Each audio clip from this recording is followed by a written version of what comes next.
Of Vadodara. Dabhoi APMC ખાતે નવા આવાસોનું લોકાર્પણ કરવામાં આવ્યું હતું।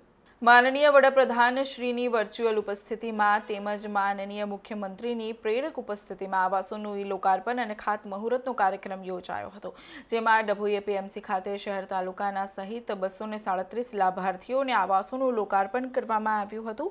ડોક્ટર બાબા સાહેબ આંબેડકર આવાસ યોજનાના રૂપિયા 1,20,000ની સહાયથી સપનાનું પાકું મકાન માછી નારાયણભાઈ રણછોડભાઈ નાંદેરિયાને 10 ફેબ્રુઆરી 2024ના રોજ કેન્દ્ર તથા રાજ્ય સરકારના અમલીકૃત પ્રધાનમંત્રી આવાસ યોજના શહેરી હળપતિ આવાસ યોજના, ડોક્ટર બાબા સાહેબ આંબેડકર યોજના, પંડિત દીનદયાલ ઉપાધ્યાય આવાસ યોજનાઓના સમગ્ર રાજ્યના 33 જિલ્લાઓના 1,27,000 આવાસોના લોકાર્પણ તથા ખાતમુહૂર્તનો મુખ્ય કાર્યક્રમ બનાસકાંઠા જિલ્લાના ડીસા ખાતે યોજાયો હતો। આ મુખ્ય કાર્યક્રમને સમાંતર નક્કી કરવામાં આવેલ ગ્રામીણ વિસ્તારના 115 વિધાનસભા મત વિસ્તાર પૈકી ડભોઈ મત વિસ્તારના એપીએમસી ખાતે આ કાર્યક્રમનું જીવંત પ્રસારણ કરવામાં આવ્યું હતું।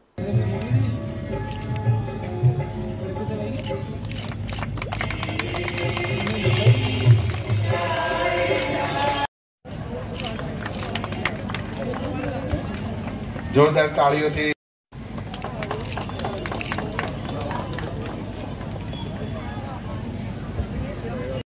કેસના સંદર્ભે મળી રહ્યો છે।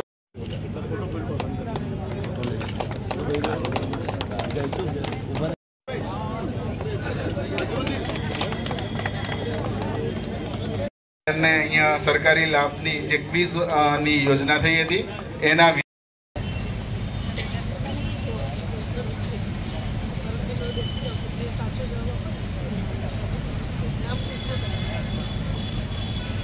જે ખુરશીમાં બેઠા છે એની આગળની જે ખુરશી છે ત્યાં એક QR કોડનું સ્ટીકર ચોંટાડવામાં આવ્યું છે। એ QR કોડને સ્કેન કરવાથી સીધી જ પ્લે યોજનાની જાણ થઈ, હું ફોર્મ ભર્યું, એમાં મને આવાસમાં મકાન મળ્યું, હું મકાન બનાવ્યું, એમાં મને 1 વર્ષમાં 3.5 લાખ રૂપિયા। ત્યારે એક ક્વિઝ દ્વારા આપ સૌ કેટલી માહિતી જાણો છો એની એક અહીંયા પ્રશ્નોત્તરી રજૂ થઈ। આજે ગુજરાતમાં ઐતિહાસિક દિવસ કહી શકાય કે સમગ્ર 182 વિધાનસભામાં એક સાથે વડાપ્રધાન શ્રી નરેન્દ્રભાઈ મોદી વર્ચ્યુઅલી હાજર રહ્યા છે। ભૂપેન્દ્રભાઈ પટેલ મુખ્યમંત્રી શ્રી પણ વર્ચ્યુઅલી હાજર રહ્યા છે અને 1,27,000 જેટલા પ્રધાનમંત્રી આવાસોનું લોકાર્પણ અને ખાતમુહૂર્ત કરવામાં આવ્યા છે। કદાચ દેશમાં પહેલીવાર આવી રીતનો કાર્યક્રમ થયો છે અને એમાં લાખો લોકો વર્ચ્યુઅલી ઉપસ્થિત રહ્યા અને વડાપ્રધાનશ્રીએ સીધા સંવાદ પણ લાભાર્થીઓ સાથે કર્યા છે અને લાભાર્થીઓને સંબોધન પણ કર્યું છે। એના જ ભાગરૂપ દરબાવતી ડભોઈ નગર ખાતે પણ કાર્યક્રમ હતો। લગભગ 237 લાભાર્થીઓને મકાનોની ચાવી આપવામાં આવી છે અને આ કાર્યક્રમમાં વડોદરા જિલ્લાના કલેક્ટર શ્રી ગોર સાહેબ, જિલ્લા વિકાસ અધિકારી શ્રીમતી મમતાબેન, તાલુકા વિકાસ અધિકારી, મામલતદાર શ્રી, નગરપાલિકા પ્રમુખ, તાલુકા પંચાયતના પ્રમુખ, જિલ્લા ભાજપના આગેવાનો સહિત અનેક લાભાર્થીઓ અહીંયા ઉપસ્થિત થયા। આપણે જોઈ શકીએ છીએ કે હજારોની સંખ્યામાં લાભાર્થીઓએ આજે આ કાર્યક્રમનો લાભ લીધો છે। વડાપ્રધાનશ્રીએ પહેલેથી જ કહ્યું છે કે 24 ડિસેમ્બર સુધીમાં કોઈ પણ ઘર વિહોણું ના રહે, દરેકને પાકું મકાન મળે, એના માટેના જે પ્રયત્નો ચાલી રહ્યા છે એના જ ભાગરૂપ આજે આ 1,27,000 મકાનો સમગ્ર ગુજરાતમાં લોકાર્પણ કરવામાં આવ્યા છે। આવા સુંદર કાર્યક્રમ માટે હું વડાપ્રધાનશ્રીનો પણ આભાર માનું છું, મુખ્યમંત્રીશ્રીનો પણ આભાર માનું છું અને જે લાભાર્થીઓને આનો લાભ મળ્યો છે એ તમામને અભિનંદન આપું છું અને જે લોકો આ કાર્યક્રમમાં ઉપસ્થિત રહીને સીધી આડકતરી રીતે સરકારના કાર્યક્રમને બિરદાવ્યો છે એ તમામને આભાર માનું છું.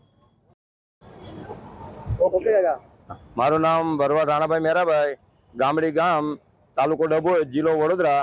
આજથી વર્ષો પહેલા અમે કાચા મકાનો રહેતા હતા. એથી અમને બહુ તકલીફો પડતી હતી.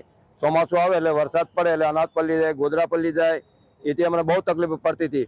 એથી અમને પ્રધાનમંત્રી આવાસ મળ્યું. આવાસની 1,20,000 સહાય મળી અને 23,500 અમારી નરેગાની મજૂરી મળી.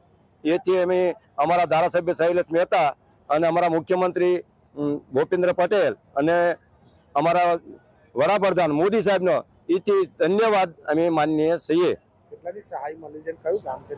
મારું ગામ ગામડી છે. અમને 1,20,000 સહાય મળી છે, 23,500 મજૂરી મળી છે અને સંડાસ બાથરૂમના 12,000 રૂપિયા મળ્યા છે અમને. માનનીય શ્રી મુખ્યમંત્રી પ્રધાનમંત્રી યોજના હેઠળ જે કંઈ મેં લાભ લીધો છે તે વિશે મારે પ્રજાને તેમજ નગરજનોને થોડી જાણકારી આપી છે. જે મકાન મને મળ્યું એવું મકાન એ લોકોને પણ મળી શકે.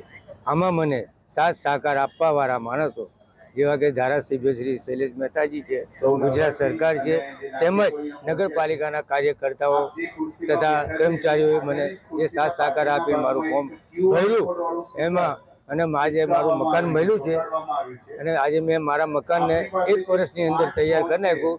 3.5 લાખ રૂપિયાની આ યોજના છે.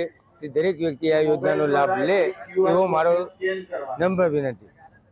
અને ગુજરાત સરકારે જે કંઈ મને આ સુવિધા આપી છે તે આ સુવિધાની અંદર 1 વર્ષની અંદર આ મારું મકાન તૈયાર કરી નાખ્યું. મેં મારા સહિત કુટુંબ સાથે મકાનમાં રહું છું, જેમાં લાઇટ પાણી વ્યવસ્થાની પૂરેપૂરી શૌચાલય સાથેની સુવિધા છે.